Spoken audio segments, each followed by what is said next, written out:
مولانا محمد تقی عثمانی فرماتے ہیں کہ میرے والد ماجد رحمۃ اللہ علیہ کے دارالعلوم دیوبند میں ایک استاد تھے، حضرت مولانا سید اصغر حسین رحمۃ اللہ علیہ، جو حضرت میاں صاحب کے نام سے مشہور تھے۔ بڑے عجیب و غریب بزرگ تھے۔ ان کی باتیں سن کر صحابہ کرام کے زمانے کی یاد تازہ ہو جاتی ہے۔ حضرت والد صاحب رحمۃ اللہ علیہ فرماتے ہیں کہ ایک مرتبہ میں ان کی خدمت میں گیا تو انہوں نے فرمایا کہ کھانے کا وقت ہے، آؤ کھانا کھا لو۔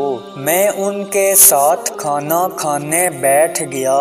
جب کھانے سے فارغ ہوئے تو میں نے دسترخوان کو لپیٹنا شروع کیا تاکہ میں جا کر دسترخوان جاڑ دوں، تو حضرت میاں صاحب نے میرا ہاتھ پکڑ لیا اور فرمایا کیا کر رہے ہو؟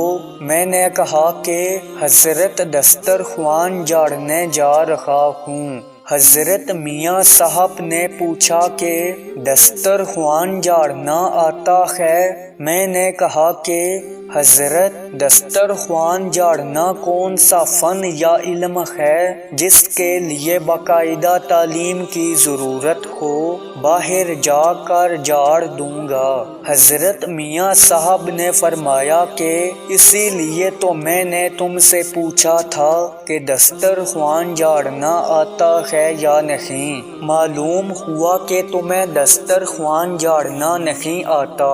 میں نے کہا پھر آپ ہی سکھا دیں۔ فرمایا کہ ہاں، دسترخوان جاڑنا بھی ایک فن ہے۔ پھر آپ نے اس دسترخوان کو دوبارہ کھولا اور اس دسترخوان پر جو بوٹیاں یا بوٹیوں کے ذرات تھے ان کو ایک طرف کیا اور ہڈیوں کو جن پر کچھ گوشت وغیرہ لگا ہوا تھا ان کو ایک طرف کیا اور روٹی کے ٹکڑوں کو ایک طرف کیا اور روٹی کے جو چھوٹے چھوٹے ذرات تھے ان کو ایک طرف جمع کیا۔ پھر مجھ سے فرمایا کہ دیکھو یہ 4 چیزیں ہیں اور میرے یہاں ان 4 چیزوں کی علیحدہ جگہ مقرر ہے۔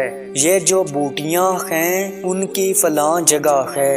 بلی کو معلوم ہے کہ کھانے کے بعد اس جگہ بوٹیاں رکھی جاتی ہیں، وہ آ کر ان کو کھا لیتی ہے۔ اور ان ہڈیوں کے لیے فلاں جگہ مقرر ہے۔ محلے کے کتوں کو وہ جگہ معلوم ہے، وہ آ کر ان کو کھا لیتے ہیں۔ اور یہ جو روٹیوں کے ٹکڑے ہیں ان کو میں اس دیوار پر رکھتا ہوں۔ یہاں پرندے چیل کوے آتے ہیں اور وہ ان کو اٹھا کر کھا لیتے ہیں۔ اور یہ جو روٹی کے چھوٹے چھوٹے ذرات ہیں تو میرے گھر میں چونٹیوں کا بل ہے، ان کو اس بل کے پاس رکھ دیتا ہوں، وہ چونٹیاں اس کو کھا لیتی ہیں۔ پھر فرمایا کہ یہ سب اللہ تعالیٰ کا رزق ہے، اس کا کوئی حصہ ضائع نہیں جانا چاہیے۔